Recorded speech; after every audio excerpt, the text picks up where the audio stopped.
Balik deh jeung Uing di Belajar Sunda Online bersama Kang Ade Renge. Kali ini kita akan mempelajari tentang kata ganti orang.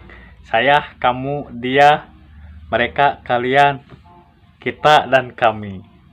Cek Edo.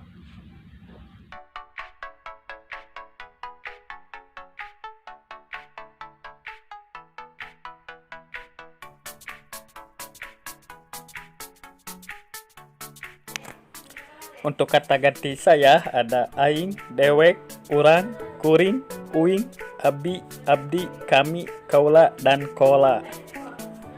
Untuk kata kamu ada sia, silaing, salira, anjeun, maneh, dan nyaneh.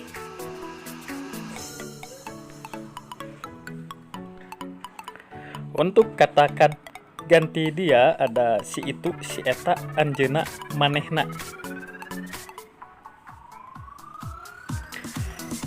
Untuk kata kita atau kami ada urang-urang atau arurang.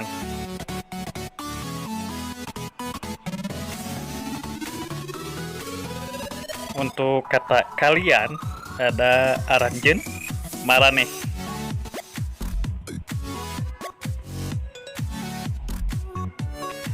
Untuk kata mereka ada aranjeuna atau maranehna.